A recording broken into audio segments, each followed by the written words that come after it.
Lesson 7. The position of philosophy. The essence of the problems of philosophy. In the previous lesson, a definition of philosophy was presented, and it was concluded in brief that this science discusses the general states of existence. However, this is not sufficient to discover the essence of philosophical problems. Of course, the exact understanding of these problems is achieved when they are in practice investigated in detail, and naturally, the more deeply one delves into them and comprehends them, the better one will know the truth about them. However, before beginning, if we are able to obtain a clearer view of the problems of philosophy, we will be better able to understand the benefits of philosophy. We will proceed with more insight and vision and with increased eagerness and interest. For this purpose, we begin by mentioning some examples of other problems of the philosophical sciences, indicated the difference between them and the problems of other sciences. Finally, we will deal with the explanation of the essence of first philosophy and the characteristics of its problems. For every man, this basic and vital question is presented: is his life ended with death, and after it is there nothing left but the decayed parts of his body, or is there a life after death? It is clear that the answer to this question cannot be obtained from any of the empirical sciences such as physics, chemistry, geology, botany, biology, and others like them.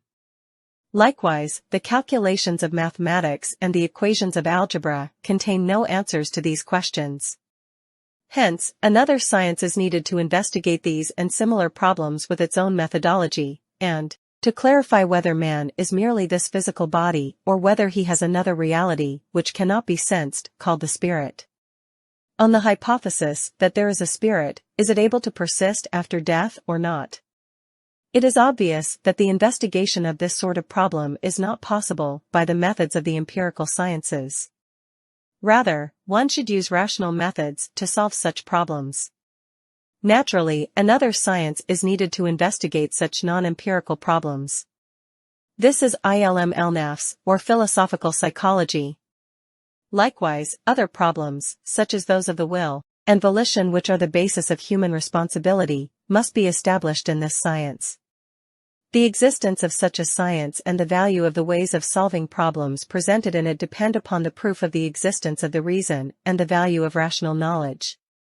Therefore, another science is needed to investigate the sorts of knowledge and to evaluate them until it becomes known what intellectual perceptions are, and what value they may have, and what problems they can solve.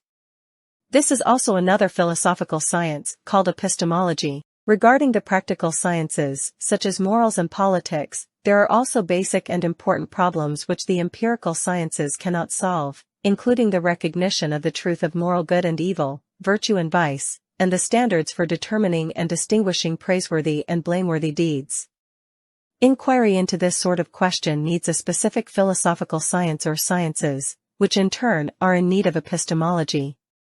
With more careful attention, it becomes clear that these problems are interrelated, and as a whole are related to the problems of theology, the study of the God who has created the body and spirit of man and all existence of the world, the God who manages the cosmos with a special order, the God who causes people to die and again will raise them to life to be rewarded or punished for their good and bad deeds, which are performed with volition and free will, etc.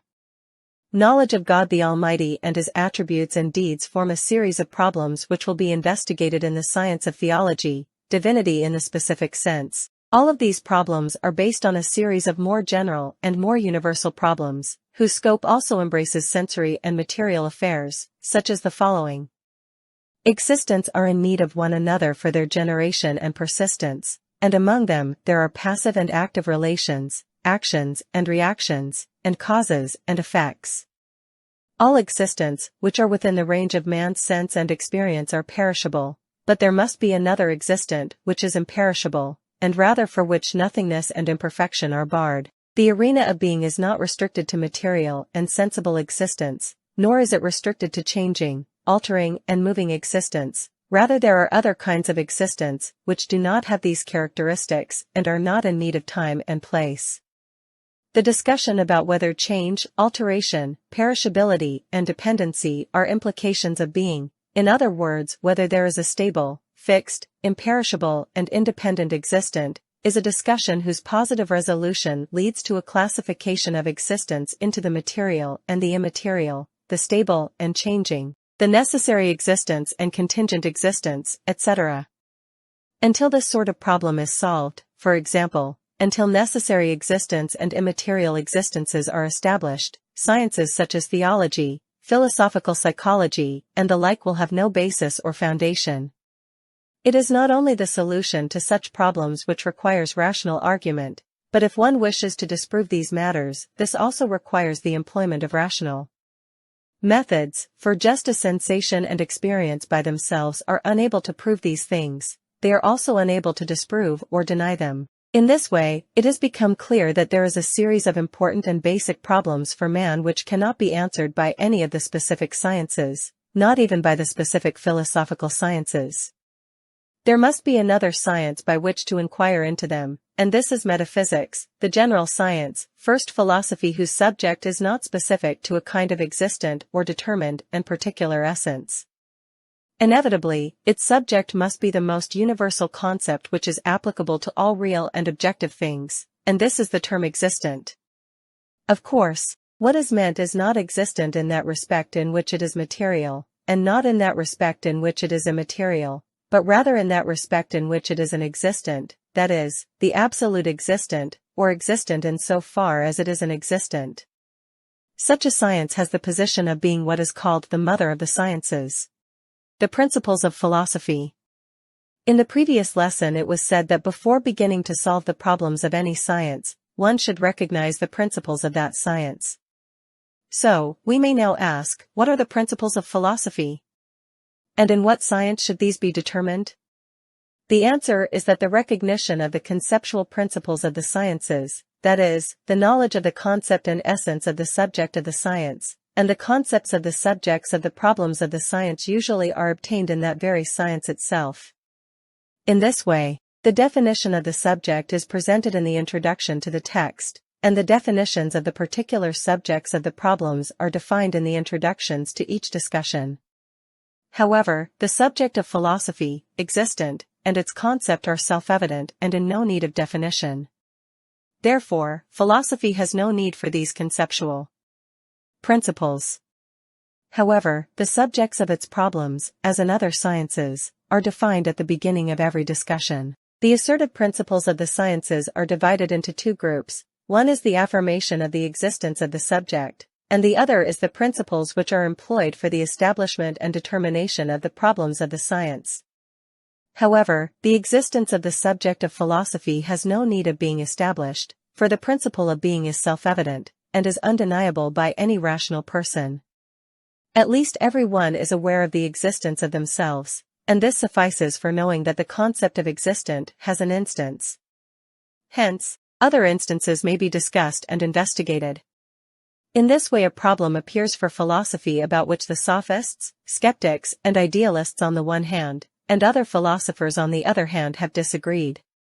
As for the second group of assertive principles, that is the principles which are the basis for solving problems, these are divided into two groups. One is the theoretical principles, i.e., not self-evident, which must be proved in another science, and are called the conventional principles, and as was previously indicated the most general conventional principles are established in first philosophy, that is, some of the philosophical problems are used to establish the conventional principles of other sciences.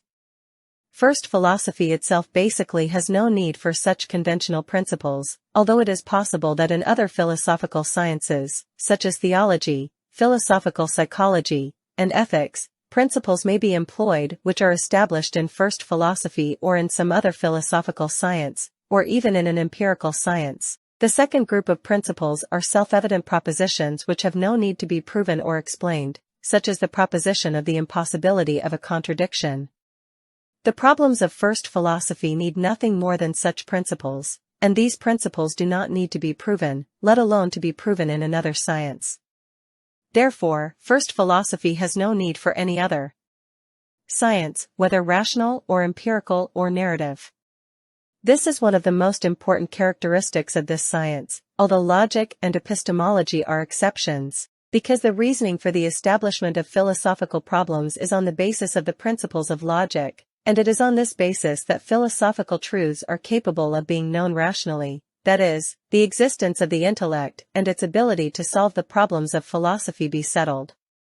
But it may be said that what is basically needed by philosophy are the self-evident principles of logic and epistemology, which cannot really be considered problems, and to be in need of proving, and the explanation which are given of them are really explanations for admonition. Further explanation of this is to be found in Lesson 11. The aim of philosophy. The proximate and immediate aim of any science is the awareness of man of the problems which are presented in that science, and the quenching of man's innate thirst for understanding the truth. For one of the basic human instincts is the instinct to search for the truth or unquenchable limitless curiosity. The satisfaction of this instinct fulfills one of man's psychological needs, although this instinct is not equally active and animated in all individuals, but in no individual is it completely dormant and ineffective. Normally, every science has indirect benefits and consequences which somehow influence man's material and spiritual life and fulfills man's other natural and innate desires. For example, the natural sciences prepare the ground for the greater exploitation of nature and a better material life, and are related by a single intermediary to man's natural and animal life. The mathematical sciences are two removes from these aims, although they may also have influence in another way on the spiritual life and human dimension of man, and this is when they are mingled with knowledge of philosophy and divinity and Gnostic, irfani, attention of the heart, and when they present the phenomena of nature in the form of effects of the power, greatness, wisdom and mercy of God. The relation of the spiritual and human dimensions of man to the philosophical sciences is closer than the relation to the natural sciences, and, as was indicated, the natural sciences are also related to the human dimension of man with the aid of the philosophical sciences. This relation is manifested in theology, and then in philosophical psychology and ethics more than in others. For divine philosophy acquaints us with God, the Supreme, and we become aware of the attributes of beauty and majesty, which prepares the ground for our relation to the source of infinite knowledge, power and beauty.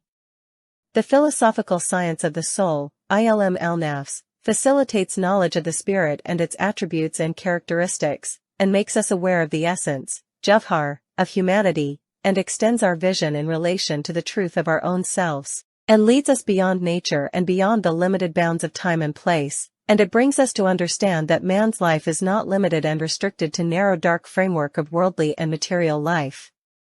Ethics and morals show the general way to the adornment and trimming of the spirit and heart, and the acquisition of eternal felicity and ultimate perfection. As was previously indicated, in order to obtain all of this valuable knowledge, the problems of epistemology and ontology must be solved. Hence, first philosophy is the key to these precious and unending treasures which promise felicity and eternal benefits. It is the blessed root of the good tree which produced the fruits of various spiritual and intellectual virtues and boundless spiritual and divine perfections. It plays the largest role in preparing the ground for human perfection and sublimity.